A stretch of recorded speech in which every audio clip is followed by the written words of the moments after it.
ये आकाशवाणी रायपुर है। प्रादेशिक समाचार बुलेटिन के साथ मैं राहुल सिन्हा।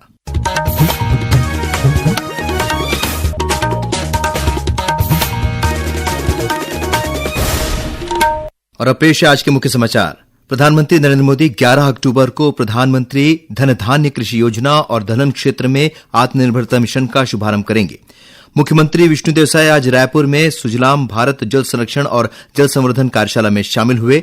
उप मुख्यमंत्री अरुण साव ने कहा है कि पूरे प्रदेश में जल्द ही बड़े पैमाने पर सड़कों के पुनर्निर्माण का काम शुरू किया जाएगा और छत्तीसगढ़ राज्य ओपन स्कूल ने घोषित की हायर सेकेंडरी और हाई स्कूल मुख्य परीक्षा की समय सारणी। अब समाचार विस्तार से। प्रधानमंत्री नरेंद्र मोदी शनिवार 11 अक्टूबर को नई दिल्ली में प्रधानमंत्री धन धान्य कृषि योजना और दलहन क्षेत्र में आत्मनिर्भरता मिशन का शुभारंभ करेंगे।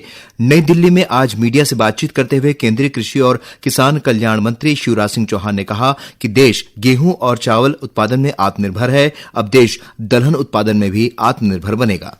केंद्रीय स्वास्थ्य और परिवार कल्याण राज्य मंत्री अनुप्रिया पटेल ने आज नई दिल्ली में तंबाकू मुक्त युवा अभियान के तीसरे चरण का शुभारंभ किया। इस अवसर पर श्रीमती पटेल ने कहा कि देश के युवाओं का एक बड़ा हिस्सा तंबाकू की लत से परेशान है। किसी भी तरीके से किसी भी स्वरूप में एक तंबाकू के उत्पाद की प्रमोशन या उसकी एडवर्टाइजिंग, इसको भारत सरकार ने प्रतिबंधित किया हुआ। ये सारे प्रयास इसलिए है कि हम अपनी युवा पीढ़ी को बचा सकें। माइनर्स के बीच में जो 18 साल से कम के बच्चे हैं, उनको तंबाकू के उत्पाद नहीं बेचे जा सकते। ये सारे प्रयास हमने किए हैं। जो हमारे विद्यालय हैं, स्कूल से उनके 100 मीटर की दूरी में ये जो तंबाकू के प्रोडक्ट्स हैं वो नहीं उपलब्ध हो सकते। मुख्यमंत्री विष्णुदेव साय आज रायपुर में सुजलाम भारत जल संरक्षण और जल संवर्धन कार्यशाला में शामिल हुए। उन्होंने कहा कि राज्य सरकार भूजल स्तर बढ़ाने, वर्षा जल को सहेजने, जल स्रोतों को पुनर्जीवित करने और उन्हें संरक्षित करने का कार्य कर रही है। श्री साय ने कहा कि सरकार जल संरक्षण को केवल एक कार्यक्रम नहीं बल्कि जन आंदोलन के रूप में आगे बढ़ा रही है। सुजलाम भारत के अंतर्गत कार्यशाला का आयोजन किया गया है। सभी अपना अपना अनुभव यहाँ पर साझा करेंगे और कुल मिला के एक ठोस रिजल्ट निकलेगा कि कैसे हम लोग को अपने प्रदेश में जल को संरक्षण करना है, जल को संवर्धित करना है और जो बारिश का पानी नदियों के द्वारा समुद्र में पहुँच जाता है वो सबको भी कैसे बचाना है। अगर हम लोग जल की चिंता नहीं करेंगे आगे चल के बड़ी परेशानी होगी। कार्यशाला में जल संरक्षण के प्रतीक जल कलश में रायगढ़ में बहने वाली केलो नदी का जल अर्पित कर प्रदेश की सभी नदियों के संरक्षण एवं संवर्धन का संकल्प लिया गया। उप मुख्यमंत्री अरुण साव ने कहा है कि पूरे प्रदेश में जल्द ही बड़े पैमाने पर सड़कों के पुनर्निर्माण का काम शुरू किया जाएगा। यह बात उन्होंने सक्ती जिले में कल अटल परिसर का लोकार्पण अवसर पर कही। इस मौके पर उन्होंने 48 करोड़ रुपए से अधिक की लागत के विभिन्न विकास कार्यों का भूमि पूजन और लोकार्पण किया। मुख्यमंत्री विष्णुदेव साय ने कल रायपुर में आयोजित एक कार्यक्रम में उच्च शिक्षा विभाग के अंतर्गत प्रयोगशाला तकनीशियन के पद पर चयनित 233 अभ्यर्थियों को नियुक्ति पत्र प्रदान किए। इस अवसर पर मुख्यमंत्री ने कहा कि बीते 20 महीनों में विभिन्न विभागों में 10,000 से अधिक सरकारी नौकरियां प्रदान की जा चुकी हैं। 20 महीने में ही अभी तक विभिन्न विभागों में 10,000 बेटा बेटियों को हम लोग नौकरी दे चुके हैं। आपके बिजली विभाग में, सहकारिता में और विभिन्न विभाग में दिए हैं। अभी लोक स्वास्थ्य यांत्रिकी विभाग में भी सब इंजीनियर की नियुक्ति हुई है। तो इस तरह से 10,000 हमारे बेटा बेटियों को नियुक्त कर चुके हैं। हम लोग नई उद्योग नीति भी लाए हैं हमारे प्रदेश में और नई उद्योग नीति में रोजगार में विशेष फोकस किए हैं। मुख्यमंत्री विष्णुदेव साय कल रायपुर में छत्तीसगढ़ आदिवासी स्थानीय स्वास्थ्य परंपरा और औषधि पादप बोर्ड द्वारा आयोजित राज्य स्तरीय परंपरागत वैद्य सम्मेलन में शामिल हुए।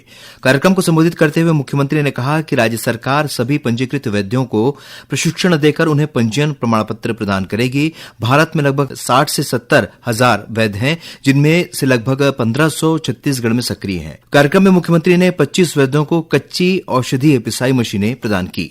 केंद्रीय सामाजिक न्याय और अधिकारिता मंत्रालय की अतिरिक्त सचिव कैरेलिन खुंगवार देशमुख आज आकांक्षी जिला कांकेर पहुंची। इस दौरान उन्होंने मावा मुदोल कोचिंग संस्थान और सेंट्रल लाइब्रेरी का अवलोकन किया। इसके बाद वे ग्राम कोदाभाट स्थित शासकीय श्रवण बाधितार्थ विशेष विद्यालय पहुंची, जहां पर उन्होंने निःशक्त और मूक बधिर बच्चों से बातचीत की। छत्तीसगढ़ राज्य ओपन स्कूल ने हायर सेकेंडरी और हाई स्कूल मुख्य परीक्षा की समय सारणी घोषित कर दी है। हायर सेकेंडरी की परीक्षा 17 नवंबर से शुरू होकर 1 दिसंबर तक चलेगी। वहीं हाई स्कूल की परीक्षा भी 17 नवंबर से शुरू होगी, जो 28 नवंबर तक चलेगी।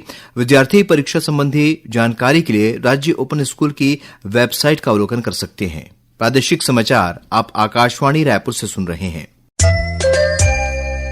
छत्तीसगढ़ की खबरों से है आपका वास्ता और खबरों की विश्वसनीयता से है हमारा वास्ता। आकाशवाणी समाचार रायपुर के प्रादेशिक समाचार बुलेटिन के साथ ही हमारे समसामयिक कार्यक्रम आप रेडियो के अलावा अपने मोबाइल पर भी सुन सकते हैं। आकाशवाणी समाचार फेसबुक, ट्विटर और यूट्यूब पर भी उपलब्ध है। हमारा Facebook page Chhattisgarh news on AIR, Twitter handle CGAIR news और हमारा यूट्यूब चैनल है छत्तीसगढ़ AIR न्यूज। तो अब रेडियो के साथ ही आपके मोबाइल के जरिए भी हम पहुंच रहे हैं आप तक। छत्तीसगढ़ की हर खबर के लिए सुनते रहिए आकाशवाणी समाचार। और अब आगे बढ़ते हैं बाकी के समाचारों की ओर। छत्तीसगढ़ डाक परिमंडल द्वारा आज विश्व डाक दिवस मनाया गया। इस अवसर पर छत्तीसगढ़ के सभी डाकघरों में विभिन्न कार्यक्रम आयोजित किए गए।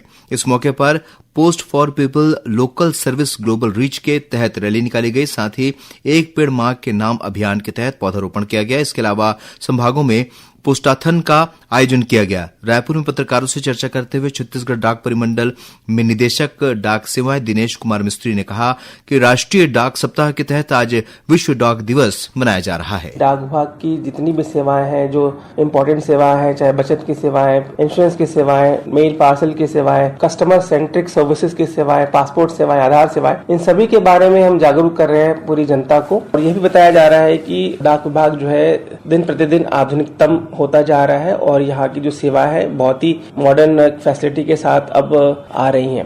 बस्तर की सांस्कृतिक, पर्यावरणीय और उद्यमशीलता को राष्ट्रीय स्तर पर पहचान दिलाने बस्तर संभाग में 8 अक्टूबर से बस्तर राइजिंग का आयोजन किया जा रहा है। अभियान के पहले दिन हिमाचल प्रदेश से आया नवाचारी दल केशकाल विकासखंड के अंतर्गत टाटामारी पहुंचा।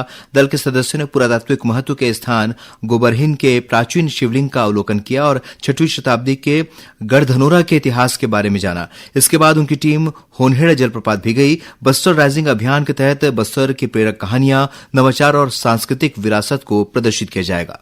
बलौदाबाजार के मनोविकास केंद्र के 5 छात्रों का चयन गोवा में आयोजित पर्पल फेस्ट के लिए हुआ है। इन बच्चों का नाम कुलदीप निर्मलकर, तुषार सेन, पुष्कर कुमार साहू, लोकेश कुमार वर्मा और किशन यादव है। पर्पल फेस्ट का आयोजन 9 से 12 अक्टूबर तक गोवा में किया जा रहा है। चयनित विद्यार्थी जिले का प्रतिनिधित्व करते हुए 15 मिनट का योग प्रदर्शन प्रस्तुत करेंगे, जो दिव्यांगजनों की क्षमताओं और समावेशन की भावना को उजागर करेगा।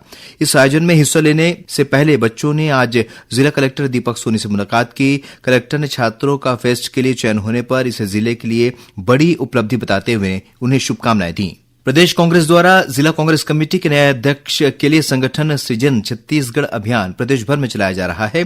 इस अभियान के तहत अखिल भारतीय कांग्रेस कमेटी के सचिव और रायपुर जिला संगठन सृजन अभियान की प्रभारी प्रफुल्ल गुद्दाडे ने आज रायपुर स्थित कांग्रेस भवन में पार्टी नेताओं और कार्यकर्ताओं से रायपुर शहर कांग्रेस कमेटी के नए अध्यक्षों के चयन के संबंध में चर्चा की।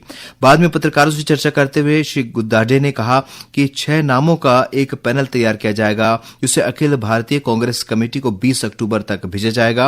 उन्होंने बताया कि इस महीने के अंत तक शहर जिला कांग्रेस कमेटी और ग्रामीण जिला कांग्रेस कमेटी रायपुर के नए अध्यक्ष का चयन कर लिया जाएगा। प्रदेश में 36 नए जिला कांग्रेस कमेटी के अध्यक्षों का चयन किया जाएगा। बीते 29 मार्च को धमतरी जिले के अर्जुनी थाने में पुलिस हिरासत में हुई एक युवक की मौत के मामले में छत्तीसगढ़ उच्च न्यायालय ने मृतक की पत्नी को 3 लाख और माता पिता को 1-1 लाख रुपए मुआवजा देने का आदेश दिया है। मुख्य न्यायाधीश रमेश सिन्हा और न्यायाधीश BD गुरु की डिवीजन बेंच में इस मामले की सुनवाई हुई। कोरबा जिले के करतला वन मंडल के अंतर्गत रामपुर गांव और उसके आसपास के जंगलों में पिछले 15 दिनों से करीब 50 हाथियों का दल विचरण कर रहा है। बीती रात एक हाथी ने रामपुर निवासी एक व्यक्ति को मार डाला। इस घटना के बाद से पूरे क्षेत्र में दहशत है। वन विभाग ने लोगों से जंगल की ओर नहीं जाने की अपील की है। और अब कुछ समाचार संक्षेप में। मुख्यमंत्री विष्णुदेव साय की अध्यक्षता में कल 10 अक्टूबर को मंत्रालय में राज्य मंत्रिपरिषद की बैठक होगी। श्री रामलला दर्शन योजना के तहत रायपुर संभाग के 850 तीर्थयात्री अयोध्या धाम के लिए रवाना हुए। सांसद बृजमोहन अग्रवाल और विधायक सुनील सोनी ने रायपुर रेलवे स्टेशन से विशेष ट्रेन को हरी झंडी दिखाई।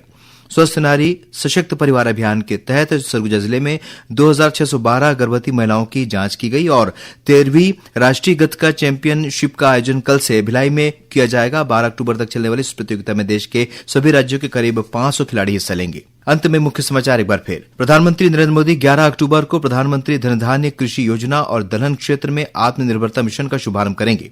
मुख्यमंत्री विष्णुदेव साय आज रायपुर में सुजलाम भारत जल संरक्षण और जल संवर्धन कार्यशाला में शामिल हुए। उप मुख्यमंत्री अरुण साव ने कहा है कि पूरे प्रदेश में जल्द ही बड़े पैमाने पर सड़कों के पुनर्निर्माण का काम शुरू किया जाएगा और छत्तीसगढ़ राज्य ओपन स्कूल ने घोषित की हायर सेकेंडरी और हाई स्कूल मुख्य परीक्षा की समय सारणी। इसी के साथ प्रादेशिक समाचार बुलेटिन समाप्त हुआ। नमस्कार।